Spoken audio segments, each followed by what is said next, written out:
Hey, what's up? Welcome back dito sa ating channel dito sa Boss TV. Alright, so tayo nagbabalik muli mga kababayan. At eto na nga. No, tuluyan na pong umatras etong mag-asawang Diskaya mga kababayan. No, at hindi na po sila makikipagtulungan sa ICI mga kababayan. No? Yan ang ating alamin ngayon at pag-uusapan. Pero syempre bago ang lahat, please don't forget to subscribe, like, share at comment dyan sa comment section. At syempre shoutouts tayo sa mga followers natin dyan. Sa mga nasa Borongan po, Eastern Samar, shoutouts po sa inyo. At sa iba't ibang panig po ng ating mundo. No? Ayan, comment nyo lang po dyan sa ibaba mga babayan. Isi-shoutouts natin yung mga lugar ninyo. Okay, so eto na nga. No, nako. Alam nyo, sa totoo lang talaga, etong mga Diskaya na to, parang alam nyo yun, mga babayan, yung magulo ang isip mga babayan. Parang gusto ko na talaga maniwala kay Mayor Vico Soto no? Yung sinasabing sinungaling ang mga Diskaya, mga babayan. Una-una, no, kahit ako ayaw ko maging state witness tong mag-asawa na to, mga babayan. Ito mga Diskaya. Kasi nuknukan talaga 'di ba? Nuknukan talaga ng kasinungalingan. Alam niyo yung sinasabi nila, no, na magte-tell all sila, no? Magte-tell all sila. Bakit, sabi ko nga, bakit hanggang ngayon hindi pa sila mag-tell all? May pinoproteksyonan ba? May pinoproteksyonan ba sila, mga babayan? No, meron bang itinatago itong mga Diskaya? Ha? Isa lang naman yung may gusto silang maging state witness 'Di ba? Isa lang naman Yabang-yabang pa nga, napanood ko doon sa isang video mga babayan. Sabi niya, kung di daw dahil sa kanya, wala daw yung mga witnesses na yan. Wala raw yung mga contractor na yan. No? FYI mga babayan, no? Si Senator Panfilo Lacson, inilabas din yung mga contractor na yan. At napakalaki rin ng tulong ni Senator Ping Lacson dyan, no? Sa investigasyon na yan. Dahil yung kanyang mga expose, no, yung kanyang mga inilabas, no, na mga contractors, kung gaano kalawak, no, ito nga naging korupsyon diyan po sa DPWH. Kaya natatawa ko kung napanood ko yung video na yun, mga babae. Umabalik tayo dito. No, eto na nga, umatras na sila itong mga Diskaya dahil parang hindi sila qualified, no, na maging state witness, mga kababayan, kaya umatras na sila. So ibig ba sabihin, no, yung gagawin nilang pag-tell all, kaya siguro hindi sila nagte-tell all, mga kababayan, inaantay nila na merong kapalit yung kanilang gagawin. Kung walang kapalit, ba't pa kami magsasalita, 'di ba? At ininsist nila yung kanilang rights, mga kababayan. Wala talaga tayong aasahan dyan. Kahit ako, diskumpiyado talaga ako dyan sa mga Diskaya na yan, mga babayan. No? Wala akong tiwala talaga dyan sa mga yan. Kaya sabi ko nga dapat kasuhan na. No? Kasuhan na lang yan kasi marami naman pwedeng isang pangkaso dyan. Diba? Maraming pwede isang pangkaso dyan. Ewan ko na lang, hindi ko mantay ang mga yan. Ito, panoorin natin itong balita na to, mga babayan, no? Hindi na makikipagtulungan sa investigasyon ng Independent Commission for Infrastructure ang mag-asawang Diskaya. Kasunod yan ang sinabi ng isang ICI commissioner na wala pang qualified maging state witness sa ngayon. Diba? Yung kasi yung gusto nila maging qualified sila, no, na maging state witness, mga babayan. Yun yung gusto nila, no, na maging state witness. At yun din ang gusto ng isang senador. No, nagawing state witness itong mga Diskaya. Ngayon, nung napalitan, mga kababayan, no, yung chairmanship ng Blue Ribbon Committee, talagang ginulo na nila. No, talagang binigyan nila ng pressure, no, si Ping Lacson. Hanggang sa pinabayaan na ni Ping Lacson kasi naramdaman siguro ni Senator Lacson, mga kababayan, no, na ginugulo nila yung investigasyon ng Blue Ribbon. Di ba? Kasi lumalabas, ay dinidiin nila is yung mga kongresista netong sila Diskaya, mga kababayan. Pagbalik nila o pagpunta nila doon sa hearing no ng kongreso, no? Iba na yung kanilang statement. Nabanggit lang daw. No, parang wala naman direct link no kay Romualdez, nabanggit lang daw, mga kababayan. Diyos mio, mga kababayan. Diyos mio, Marimar. Mga palusot na yan. Tuloy natin. Tutok si Joseph Moro. Mailap pa rin ang mag-asawang Curly at Sara Diskaya mula nang dumating sa tanggapan ng Independent Commission for Infrastructure o ICI. Pabela po ma'am, kinasuhan po kayo 7.1 billion. Hello ma'am. Pabela po.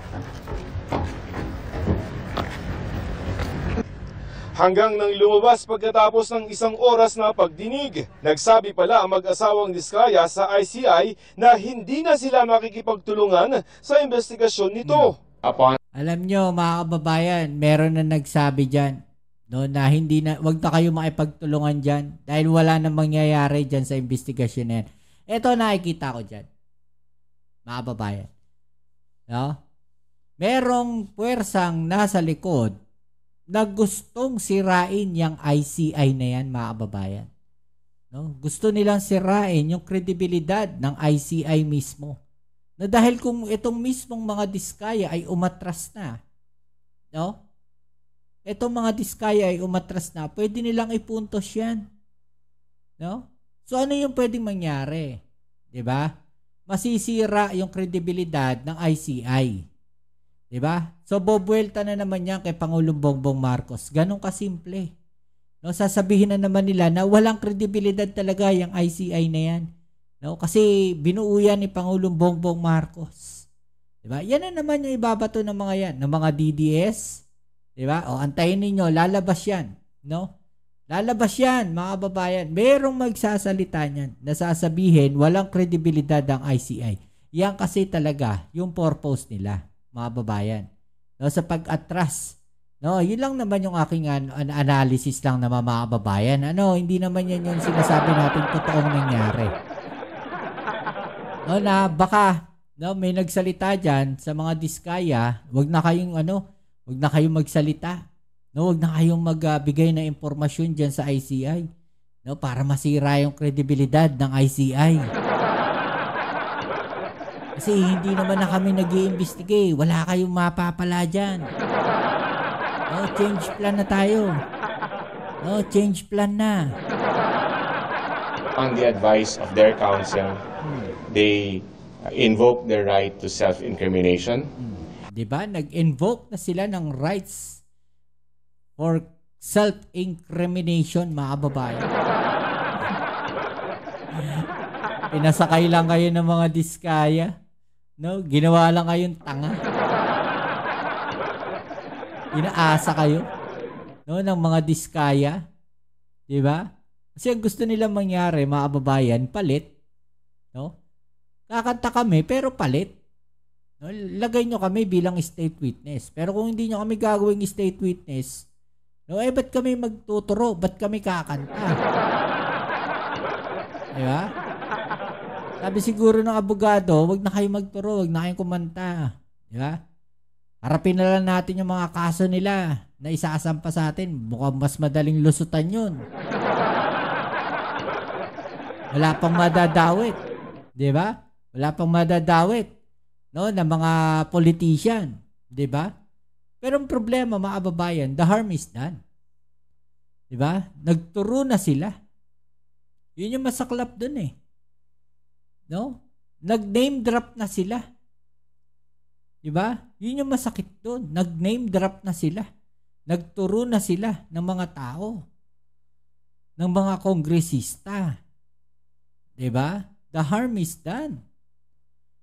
Ngayon bigla silang aatras dahil wala pang qualified na state witness, bigla na silang umatras dahil sa tingin nila malabo na sila maging state witness. 'Di ba? Naglolokohan na lang pagka ganyan. Kasuhan na lang, no? Sampahan na lang ng kaso. and Kaya nga ang nire-request ni ni Curly Diskaya, mga kababayan, kung maalala ninyo, nagre-request siya, no, na makalaya siya, makalabas na siya ng kulungan ng Senado. 'Di ba? Para ano? Para makaalis ng bansa? No, baka ganun. Para makatakas na, makaalis na ng bansa. 'Di ba? So ipo-pull out na nila ngayon, no, hindi na sila pwedeng baka hindi na sila ma-qualify as state witness. No, i-request nila is mapalaya sila sa Senado. Sigurado merong magre-request diyan na senador, mga kababayan. Sigurado 'yan. No? Pag nakalaya yan ng Senate, mga kababayan, sinasabi ko sa inyo, no, pag yan nakalabas ng Senado, baka tumakbo na ng ibang bansa yan. Hindi lalong walang lalong nabaon na sa limot yung mga yung mga problema na yan, mga kababayan, yung mga sangkot, no, diyan sa malaking korupsyon na yan, mga kababayan, bye-bye na. Diba? So paano na yung pera ng taong bayan na nawala? Dahil dyan sa mga ghost project, no, sa mga substandard na project, mga kababayan, no? Paano na yung mga perang nakurakot? Ganon-ganon na lang. Diba? manifested that they will no longer cooperate with the investigation being conducted by the ICI. Ayon sa abogado ng mga Diskaya, inakala ng mag-asawa na mas malaki ang tsansa nilang maging state witness kung makikipagtulungan sa ICI. Pero anila, sinabi sa isang panayam daw ni ICI Commissioner Rogelio Singson na sa ngayon ay walang qualified maging state witness. Wala pa nga kami, di ba? Sa gaya nga na nasabi ko, it's too early to tell. Kasi kailangan natin makuha muna yung buong picture bago tayo makarekomenda kung kailangan magrekomenda. September 19 lamang nagsimula ang investigasyon ng ICI. Ayon sa Independent Commission for Infrastructure o ICI, hindi raw makakaapekto sa investigasyon na kanilang ginagawa ang hindi pakikipagtulungan ng mga Diskaya. Nasa 16 na mga resource persons ang naipatatawag ng ICI at nakapagsumite na rin naman daw ng kanilang mga affidavit ang dalawa. Meron naman tayong magiging sources of information or evidence for us to build our case. So we don't need them anymore? Right now, I think we have, as far as they're concerned, anyway, they were able to appear before the commission and that would stand.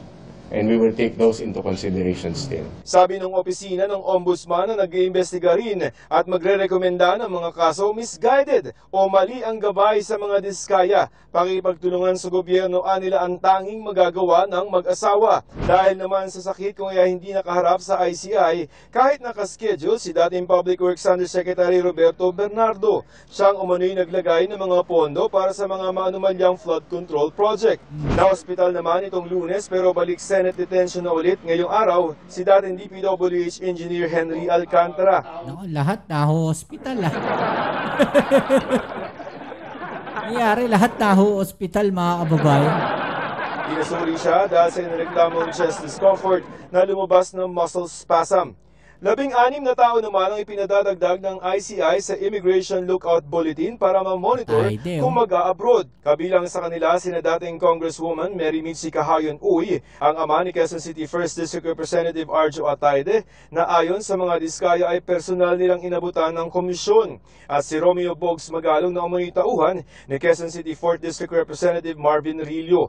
Sinisika pa namin silang hinga ng pahayag para sa GMA Integrated. Yan, mga kababayan. No? Wala na. No? Goodbye na, mga kababayan. Diba? Ang the best yan, no, sampahan na ng kaso. Yun ang pinaka-the best yan. No? Sampahan na ng kaso. Yun ang pinaka-the best yan, mga kababayan. Diba? Tapos i-hold departure na yan. No? I-hold na. Huwag na silang hayaang makaalis ng bansa. Diba? Yun yung maganda dyan. Mga kababayan. Kasuhan na, sampahan na ng kaso yung mga yan. Yun din naman ang inaantay ng taong bayan ng sambayan ng Pilipino Yun din yung hinihingi ng mga DDS, di ba? Sabi nga nila wala raw nakakasuhan, puro maliliit na isda raw. O di kasuhan na lahat yung mga yan. Ang gusto nila. Oh.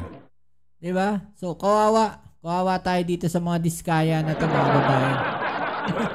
Ano masasabi po ninyo dyan, no? I-comment sa ibaba yung mga opinion na natin yung pag-usapan, right? So, kita-kits tayo sa ating next video upload. Dito muli ang Kuya Mops. It's a Bobs TV. Peace. I'm out.